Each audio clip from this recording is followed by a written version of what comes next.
Welcome everyone to Daf Yomi 1 week at a time. This is Masechet Zevachim, and this is our third class where we're going to be reviewing Daf 15 through 21. If you remember, we're discussing the different avodot, the different services that were part of bringing a sacrifice. And we are up to the concept of a holacha. Holacha means to bring the blood that was collected from the animal to the mizbeach, to the altar. And the Gemara asks, can you do, again, the word holacha means to bring it to the mizbeach, to the altar. The Gemara asks, can you, instead of walking it to the altar, can you pass it? This is basically called holacha without walking, which we would call passing. So the question is passing valid? So the Gemara says, no, it's not valid.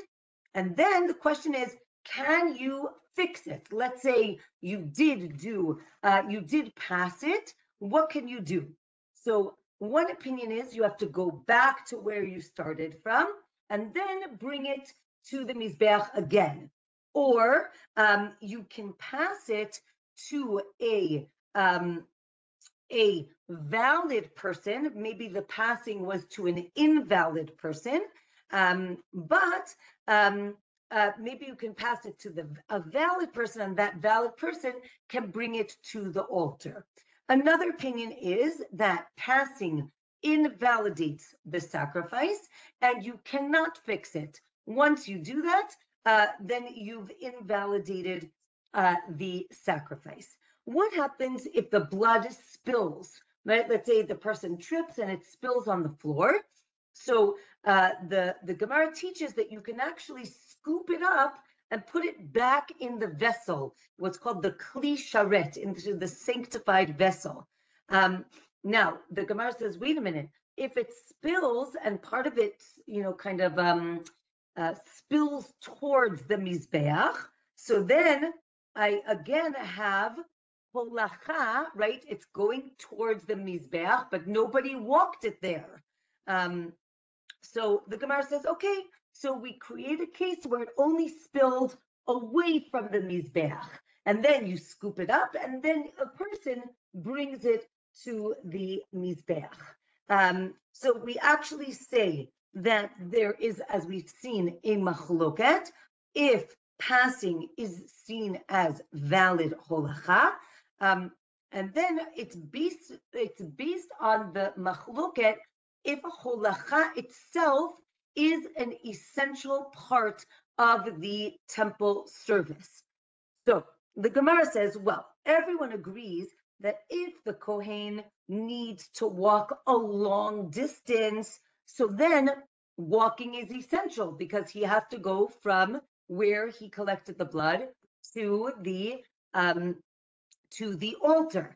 But if he's very close to the mizbeach, so now it's a machloket if he can just pass it over, or he has to walk with it as well.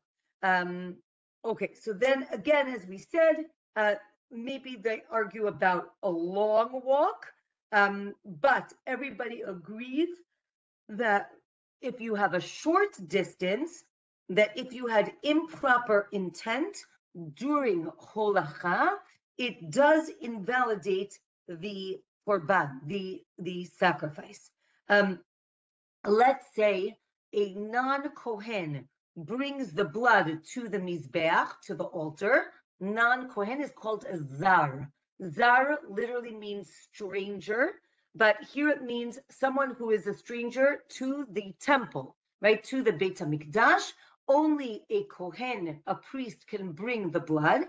So if a non-kohen brings the blood, and then a kohen brings it back to where it started, and then the kohen brings it back to the mizbeach, so now it's a machloket if it's valid, right? It goes back to what we asked in the beginning. Can you repair an improper holacha, an improper bringing to the altar.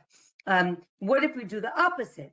A kohen brought it, the proper person brought it, and then he brings it back, and then the improper person brings it to the altar, right? Do we look at the first time it went, and then it would be valid, or we look at the second person who went, and then it would be invalid? Again,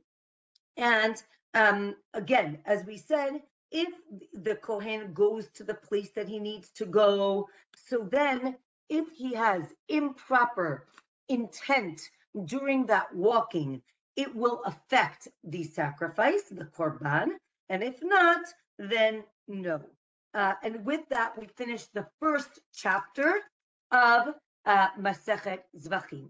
Okay, now we're going to go to the second chapter. So the Mishnah tells us that all sacrifices, that if a non-kohen does one of the three avodot, the three services that we just mentioned, again, catching the blood, walking it to the altar, and putting the blood on the mizbeach, then it would be invalid. Or if the kohen was what's called an onen. Onen means a person whose immediate relative died that day and they haven't been buried yet. Once the person is buried, the relatives become an avel. Avel means a mourner, and onen is the step beforehand. So we're going to see that a kohen who is an onen is not allowed to do temple service. And if he does, it invalidates that sacrifice. Also, if he's a tevul-yom. Tevul-yom means that the person went to the mikveh that day, but for certain impurities, not only do you have to go to the mikveh, to the ritual bath, but you have to wait till the sun goes down, and only at nightfall is the person completely purified. So during that day, they're called tevul-yom, which literally means they immersed that day. Certain things are permitted and certain things are prohibited. So here we are taught that a kohen who is a tevul-yom cannot do temple service. Or another person is called mechusar kippurim. Let's say a person needs to, when the person was impure from certain things, they go to the mikveh, and then for certain impurities, they also have to bring a sacrifice the next day, their day 8, right? So they count 7 days. On the 7th day, they go to the mikveh. On the 8th day, they bring a sacrifice. So before they bring the sacrifice on the 8th day, they're called mechusar kippurim. They're lacking atonement. They also cannot do temple service. And a kohen who isn't wearing the proper bigdei kuna, the proper priestly garments, 4 for a regular kohen, 8 for a kohen gadol. If he does avodah, if he does temple service, not properly dressed, it invalidates the sacrifice. Or if a kohen didn't wash his hands or his feet, that is part of the preparation for doing the service. Or if he doesn't have a brit milah, he's not circumcised. Or if he's impure, or if he's sitting, or if he's not standing directly on the floor, all of these things invalidate the service. Specifically Kabbalah, right, accepting the blood, and another, there's a machloka, if you accept the blood or collect the blood with your left hand, it's a machloket if that's valid or not. Okay, so now the Gemara is going to explain.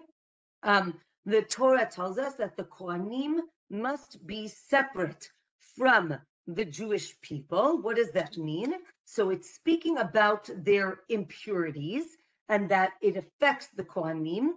And in certain instances, it doesn't affect regular Jewish people. So the Gemara mentions the tzitz. The tzitz was a golden headband that the high priest would wear, and that basically makes anything that's impure in the Beit HaMikdash acceptable. It's called miratzeh. It makes it acceptable, but it doesn't help with certain things, right? So if there was avodah zarah, there's idolatry, or if there is sorry, not idolatry. It doesn't help with sacrifices brought by non-Jews. If that becomes impure, the tzitz does not help. Rather, right, again, the kohen needs to separate himself from impurity and cannot do any of the avodah of the service when the kohen is impure. Daf 16 tells us that a kohen who has a blemish can eat from the sacrificial meat, from kodshim, but can't do avodah. He cannot do the service. Therefore, so too, a non-kohen who can't eat sacrificial meat obviously cannot do the temple service. So too, an impure kohen, the same idea. So the Gemara compares these three people. What do they all have in common? They cannot do the avodah, they can't do the worship, and if they do it, it actually disqualifies the korban, the sacrifice. Okay. We can also learn from a kohen who is sitting that he also invalidates the service. Okay, now we're going to talk about the onen. Again, the onen, it's based on a verse that he cannot do avodah, or maybe it's learned, so either it's based on a verse, or it's learned from Aaron, right? Again, Aaron's sons were killed, and then he needed to do the temple service. So then the Gemara says, okay, let's compare different groups that are not allowed to do the temple service. An onen, again, whose immediate family died that day, a zar, a non-kohen, and a kohen who has a blemish. If you put them all together, it teaches that they were warned not to do the avodah, and if they do it, it invalidates the sacrifice. And then the Gemara, right, it goes very back and forth in terms of, well, each one is unique in its own way, and maybe we can't learn from here, right? Each one is unique. So we say that an onen invalidates a private sacrifice, but not a communal sacrifice. That is learned from a kohen who is impure, and he also can bring a communal sacrifice, but not a personal sacrifice. Okay, so the Gemara attempts to create multiple kal v'chomers. Again, kal v'chomers where we compare different things, one being more stringent and one being more lenient, between a regular kohen and a high priest, a kohen gadol, and a personal sacrifice and a communal sacrifice, and an impure kohen and a kohen who's an onen. And again, each one challenges the other. Daf 17, tevul-yom. So again, as we said, tevul-yom is a person who is impure. They went to the mikveh that day. They need to wait till the sun goes down. Mechusar kippurim is someone who still needs to bring a sacrifice. So if a tevul-yom did avodah, did a service, it invalidates the sacrifice, and that is learned from a verse. And if he does, he actually gets capital punishment for this if he does it on purpose, and that is learned from truma. Just like you're not allowed to eat truma, so too you're not allowed to do temple service. There are different verses for each one of the people that we mentioned. again, somebody who's tamei, who's impure, a tevul-yom, and mechusar kippurim. Each one has a different verse because each one is unique. As we said, basically these dapim, everything is unique. These dapim, we're trying to learn general principles, and we're trying to create, I guess, models. And right, if this is prohibited, so then this should be prohibited. But what the Gemara is showing is, on one hand, things are similar, but on the other hand, there are differences. And therefore, sometimes we need separate verses to learn each one of these things. And sometimes we can say, oh, if this is prohibited for this, it definitely is prohibited for that. And that's how the Gemara in all of these dapim goes back and forth to prove each one of these concepts, because there aren't clear verses for each one of these ideas. Okay. Okay, hold on a minute. All right, let's say a kohen is missing some of his clothing, so that invalidates the sacrifice. Again, based on a verse, right? You can only do avodah. Again, avodah is the temple service with all of the 4 or the 8 garments. If a kohen is drunk and did avodah, it invalidates the service. Now, we didn't mention that in our Mishnah, but the Gemara adds it here. The verse says, "Lahavdil ben hakodesh uben hachol." Right? The kohanim need to separate between the things that are sanctified and the things that are mundane.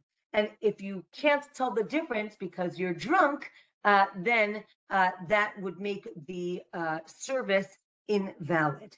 If a kohen didn't wash his hands and his feet, it also invalidates the service. Daf 18 teaches us that this is learned from a comparison between the drunk kohen and not washing hands and feet. And this adds that all avodot, right, all the temple services, again, the 4 services, are invalidated by a lack of clothing, and again, if they didn't wash, and if he is drunk. It also, right, again, and it teaches that if they're drunk, it also invalidates. The Gemara then learns from here that someone who is a teacher of Torah should not teach Torah when they are drunk. Again, we have to separate the Kodesh and the Chol. A verse teaches that if the Kohen Gadol, right, the high priest, if he wears only 4 garments of a regular priest, that is invalid because the Kohen Gadol needs to wear his 8 garments.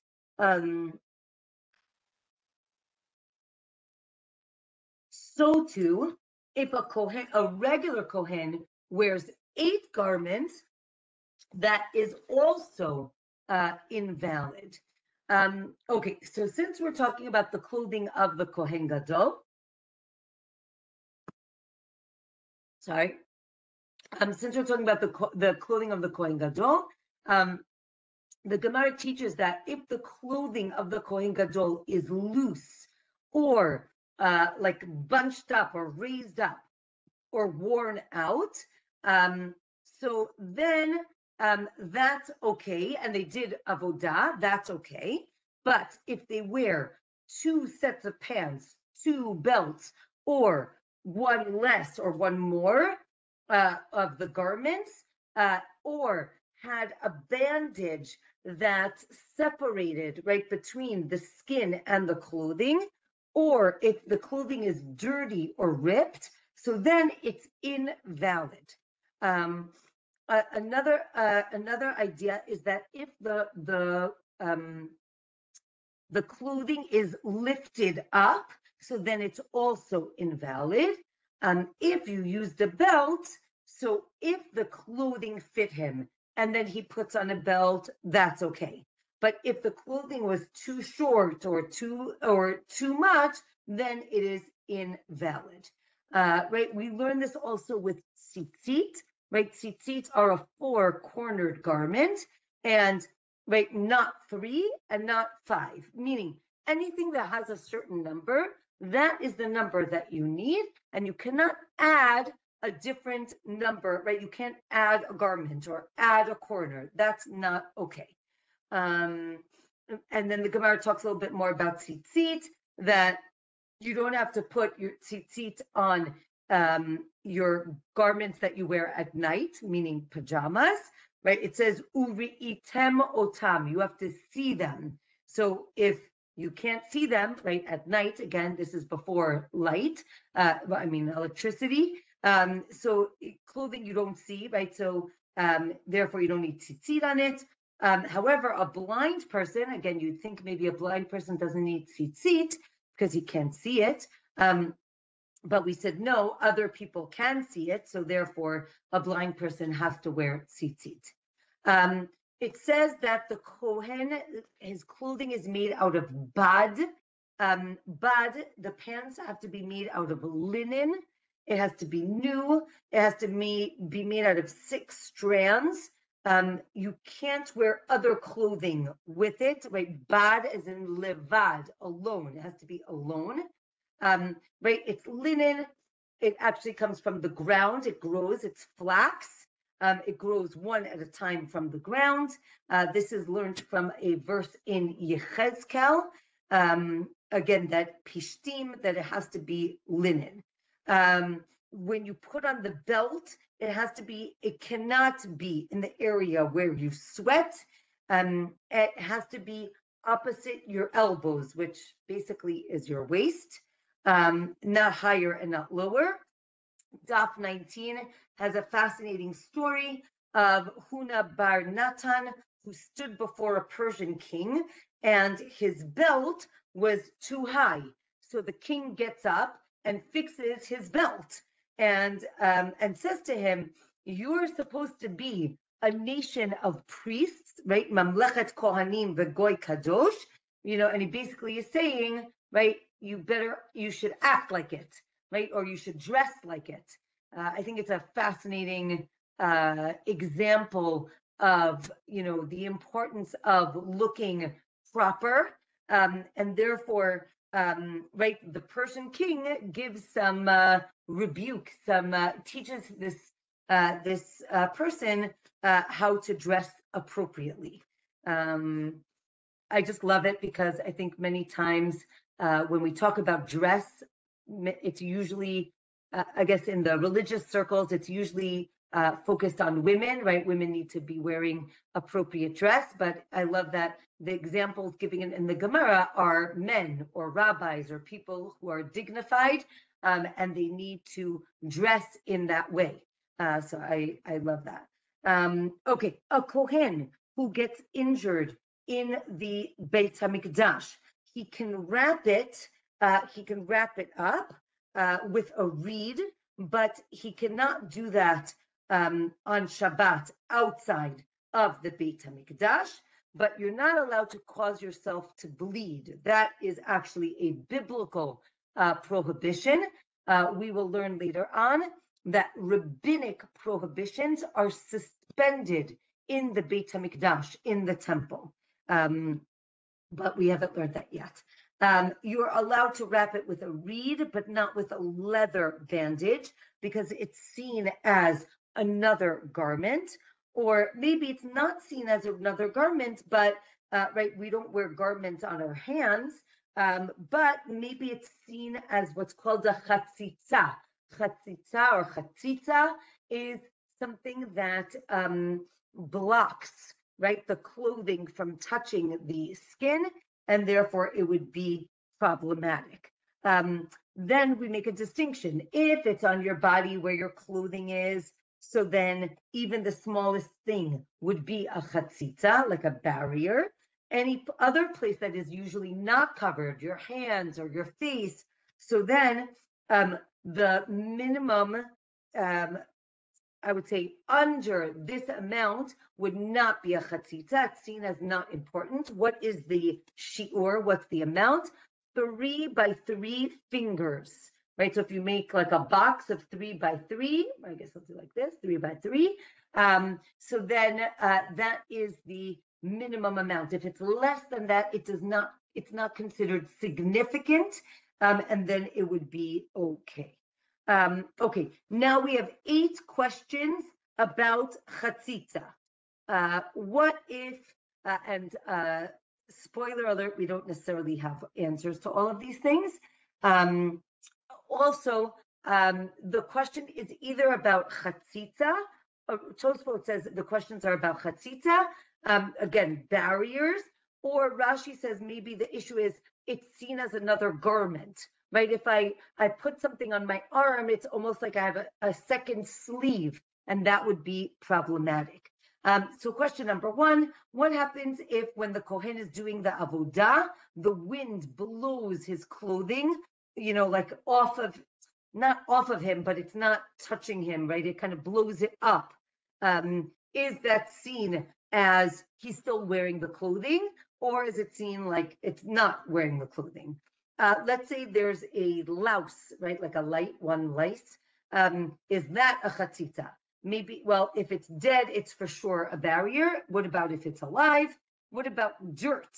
Well, if it's really dirt, like mud, if it's caked on, that would be a chatzitzah. What about dust? Again, not sure. What about your armpit, right? Because the shirt doesn't touch the skin, from on the inside of your armpit.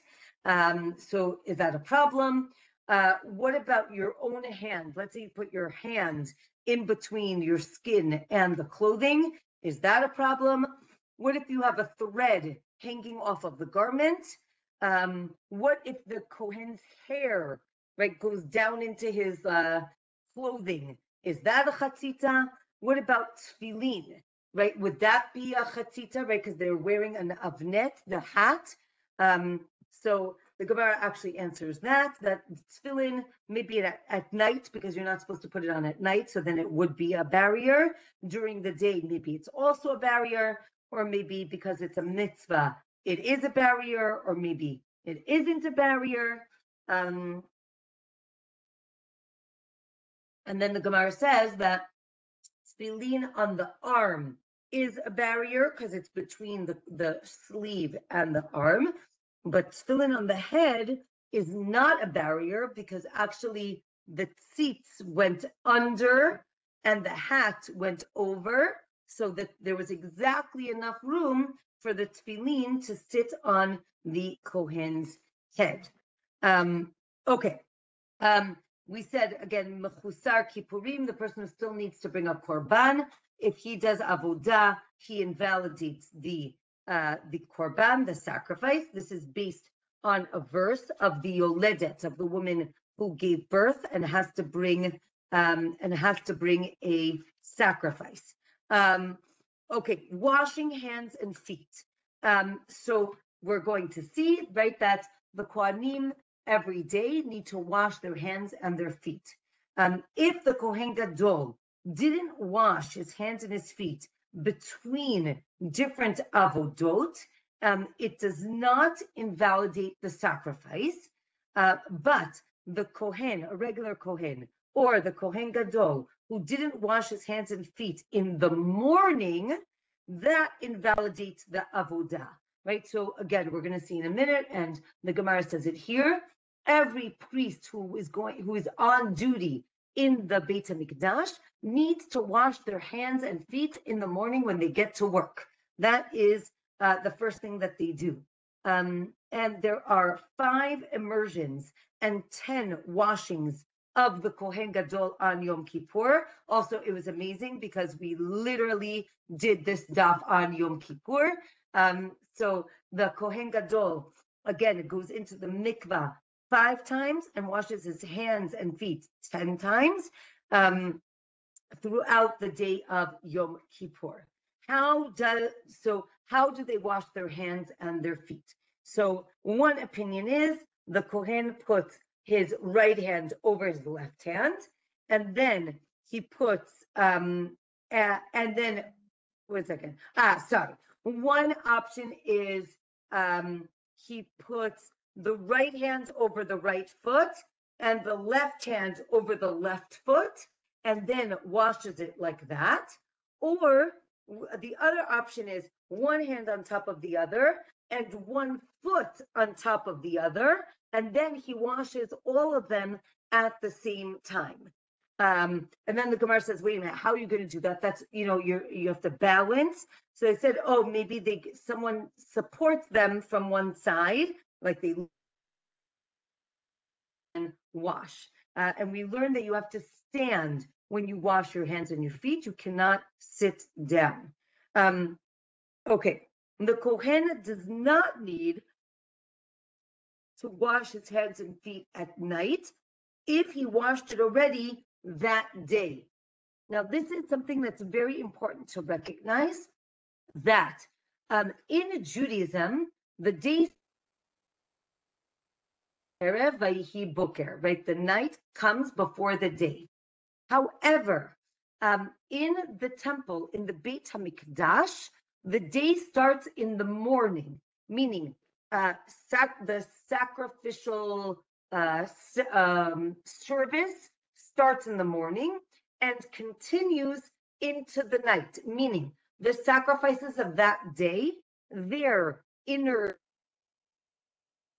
be burnt that night till the following sunrise. So it's very important to recognize that in the temple, it's different than Judaism in general, right? So in the Beit HaMikdash, it's from sunrise, I don't want to say till sunset, right? It goes from the morning and then through the night. So that's just very important. So here the Gemara says that if you washed your hands during the day, so then that night you don't, even though according to Jewish law, it's a new day, in the temple, it's not a new day. However, if you washed your hands at night, so let's say you had the night shift, and then you're going into the day shift, you do need to wash your hands again in the morning. And here is the concept called lina. Lina literally means to stay over. So anything that stays over to the next day is invalid, meaning everything that's done during the day that all the things that have to do with that sacrifice need to be done before sunrise of the next day. Okay, otherwise it's called lina. It stayed over and it becomes invalid. Or another opinion is that if you washed your hands at night, it would be valid the next day. Okay, so now, right, we said that the Kohen Gadol washes his hands and feet before and after going to the mikveh on Yom Kippur. So after the mikveh, it's after he already put on the new clothing. If you remember on Yom Kippur, the Kohen is constantly changing his clothing. Obviously, he's wearing new clothing. So that's when he washes his hands and feet. But before he goes to the mikveh, there's a machloket if he washes his hands before he takes off the original clothing or after he takes off the clothing. Okay, Daf 20. We are now going to talk about the water in the kiyor.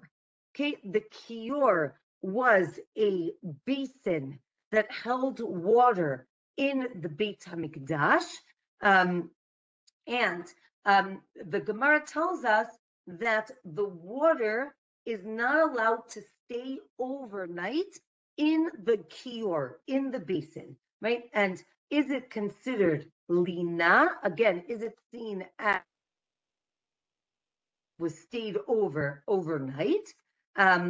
So the Gemara says it's actually a machloket, right? It's the same machloket if the Kohen needs to wash his hands again in the morning, right? If you don't need to wash your hands in the morning, So then we say that the water that's in the kiyor is valid from the nighttime to the morning. So, one second.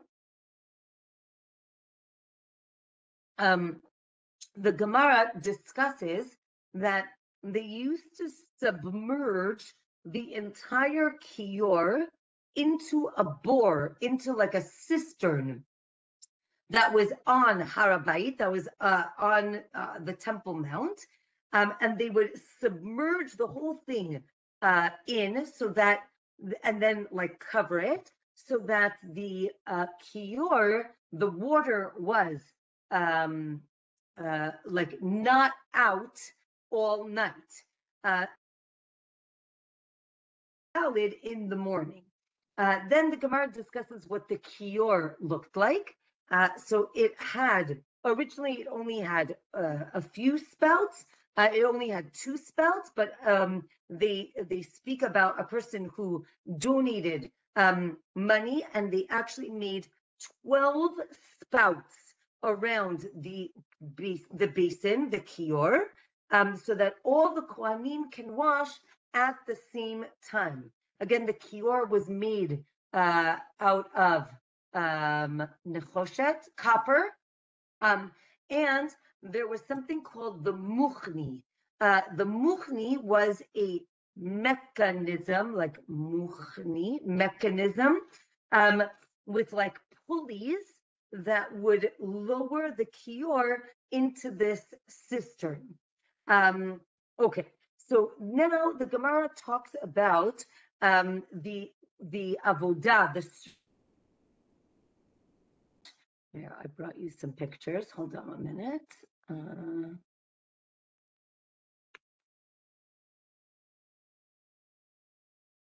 Okay. 1 minute. Okay. So you can see here.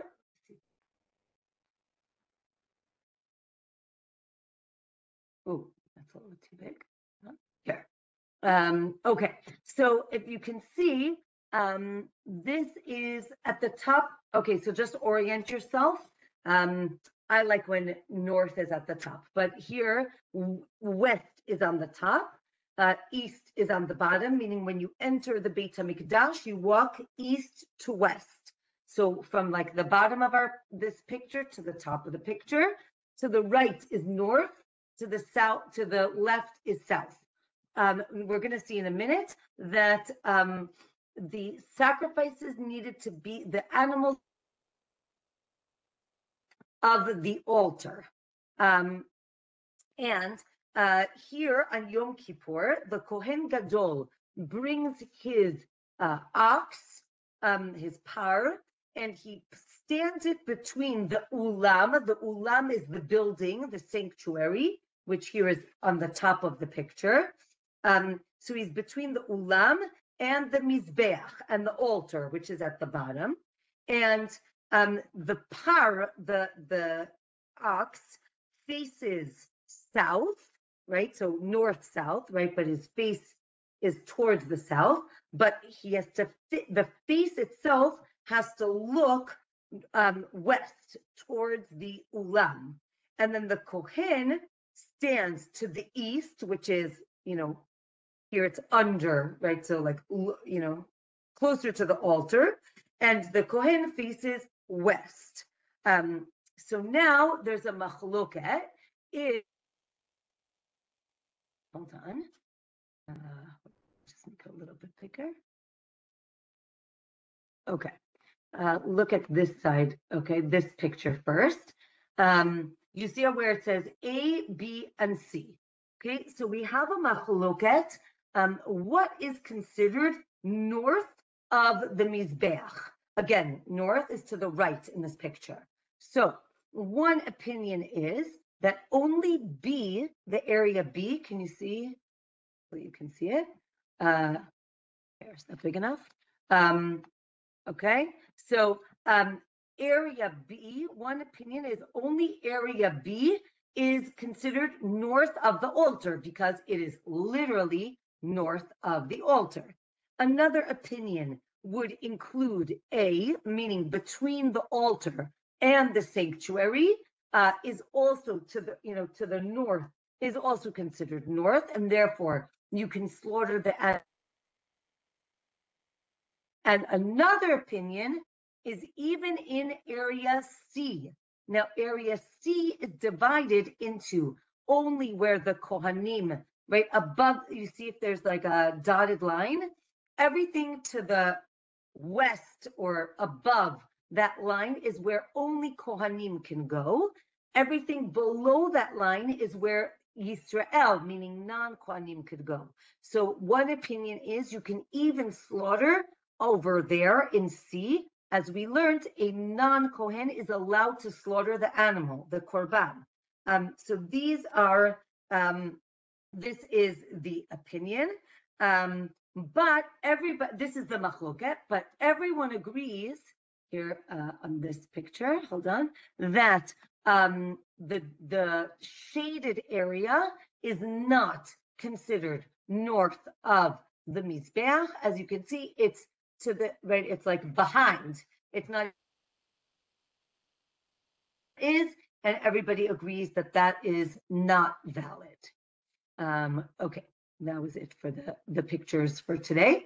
Okay, next, a kohen, let's say the kohen, so as I mentioned, the avodah, the service begins.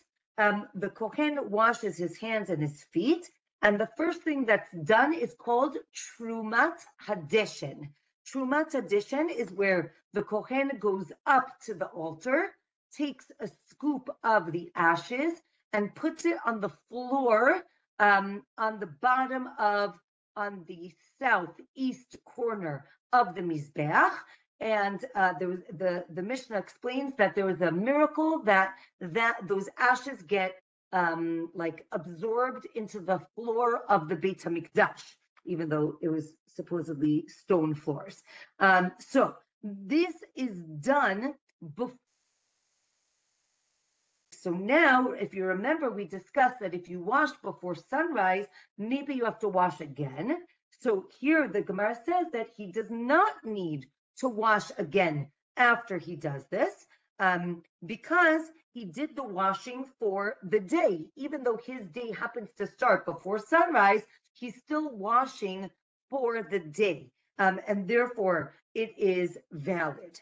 A kohen who sees that it's the morning, so then all the kohanim see that it's the morning, they run to wash their hands and their feet.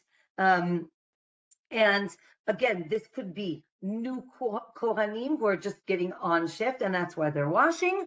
Or, as we said, it could be the other opinion, and there are people from the night shift, but if they also want to work in the morning, they need to wash their hands and feet again. However, if a kohen leaves the Beit HaMikdash, then they need to wash their hands again, because their attention isn't on the fact that they washed their hands. But if you just, let's say, stuck your hands out of the Beit, like out of the door, that is okay. You do not have to wash them again. Let's say a person washed outside of the courtyard of the Beit HaMikdash, that is invalid. Okay, what if the kohen's hands became impure? Does he need to wash them again? Can he just dip them into the mikveh? Well, if his whole body became impure, he has to go into the mikveh. Then does he have to wash his hands and feet again as well? So we say, let's learn from the para aduma, the red heifer, right? The kohen needs to wash his hands and his feet before he leaves the courtyard. If you remember, the service outside of the Beit HaMikdash, across the valley on Har HaZeitim, on the Mount of Olives. So we see that he's washing his hands and he's going out. So the Gemara says, wait a minute, we can't learn from para aduma, because para aduma is completely different, right? Daf 21. We say, wait a minute, it's so different, because para aduma, they actually did something very unique. They would, I don't know if it's a word, but they would make the kohen who is going to do the para aduma service, they would make him tamei. Then he would go to the mikveh, and now he's a tevul-yom. If you remember, tevul-yom went to the mikveh because in our oral law, we say that a kohen who is a tevul-yom can do the para aduma service, but do a sect that only followed the written law and not the oral law. They said a tevul-yom cannot do para aduma, and this is one of those times where you realize that the tzdukim actually infiltrated the ranks, which means that you could have a very, I guess you could say, religious-looking kohen, and it could be that he was a tzduki. So they used to do certain things to make sure that the kohen who was doing the service was not a tzduki. So this is one of them. Okay, what about can the kohen gadol, can a kohen stick his hands into the kiyor? So the Gemara says, well, we say that he has to actually pour the water out from the kiyor and maybe sticking your hand. Okay, now there's a discussion about the kiyor. Again, as we said, it was lowered in to a cistern at night. So now there's a three-way machloket.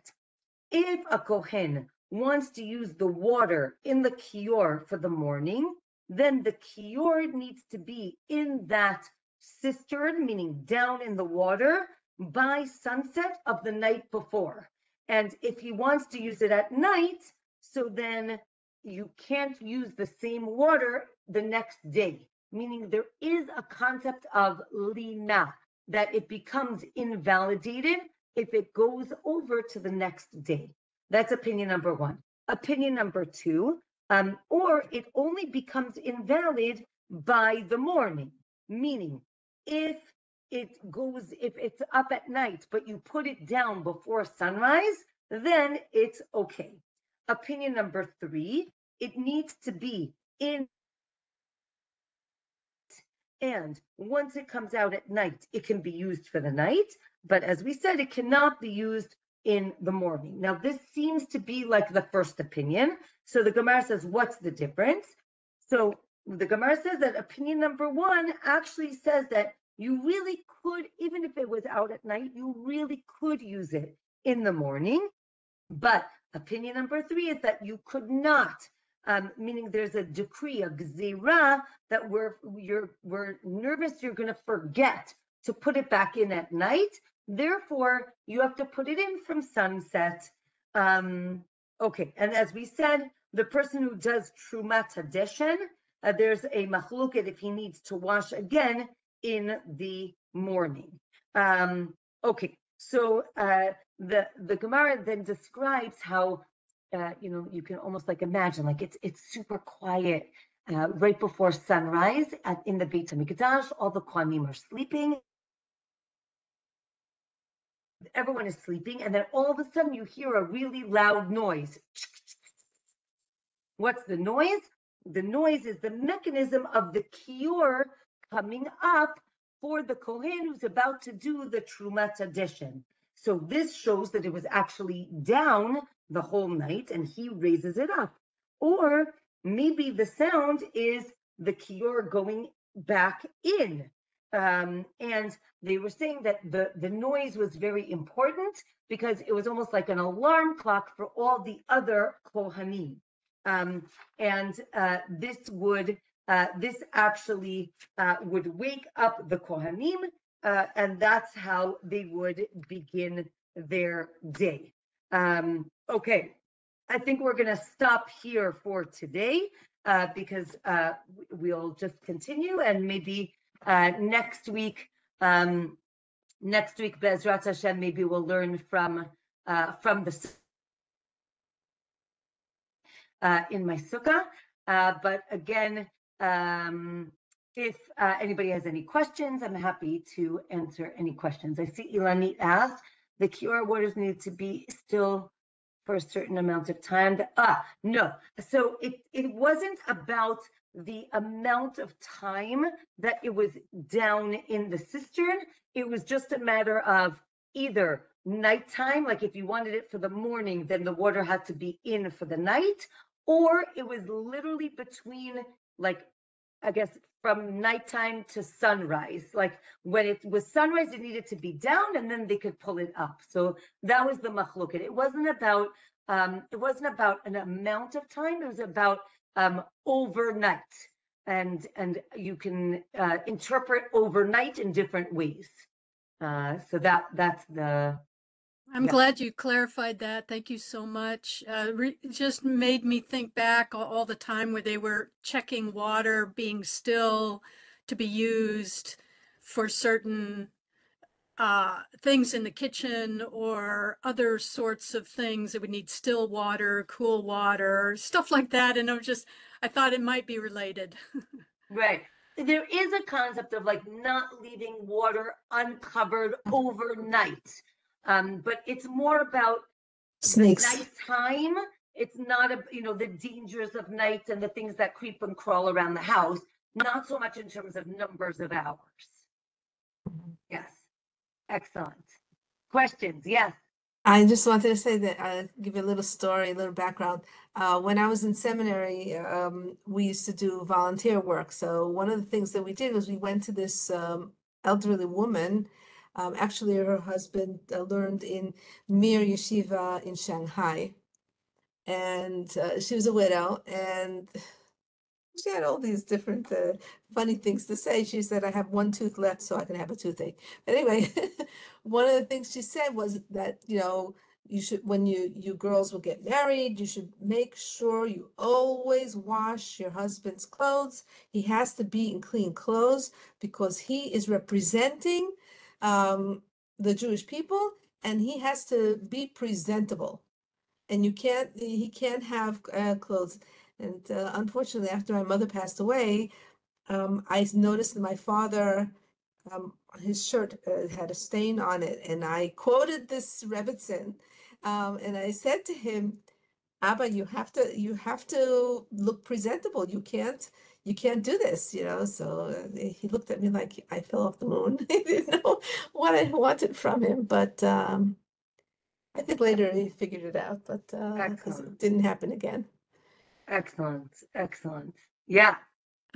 Yes, also, it all goes so fast. There was so much information, so I probably missed it. I think what I heard was, and I'd always wondered, this confusion about whether or not the Kohanim can do the avodah wearing their tefillin, because that's not counted among their garments. And so it's a big deal. And I would never get a real answer on that. I was like, I didn't even know they would think to do that. It was like, oh yes. So I think and they went through that again, the confusion of all the opinions. Did it shake out finally that it was left up to their will, that someone could choose to wear their tefillin while they served and did the avodah? They would have to choose. So there was no final permission or prohibition. Is that right? The way I understood it was, also don't forget, in those days, they actually wore tefillin all day, in general, and our tefillin, meaning they were really like small boxes. So it's a different perspective. And I think the understanding was the head one was okay, but the arm was not okay. That's my understanding. Yeah. Yeah. There are people, very few, who really sit all day with their tefillin on. It's a little difficult because, what if you have to go to the bathroom, et cetera, et cetera, et cetera. But, there are people who try to do that. Yeah. Yeah, excellent.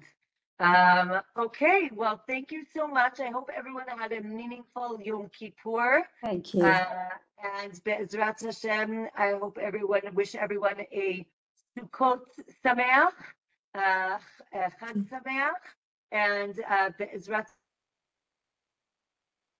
Sunday night. It's actually in Israel Sunday night when we're learning. It'll be already Hoshana Rabbah, which is our almost a separate related holiday, but a last time for doing tshuva, and there's an extra merit to learning. So we will be able to learn together on Hoshana Rabbah Be'ezrat Hashem next week. So wishing everyone a Chag Sameach, and see you next week. Gmar tov. Thank you very Bye. much. Thank you Chag so much. Sameach, everyone.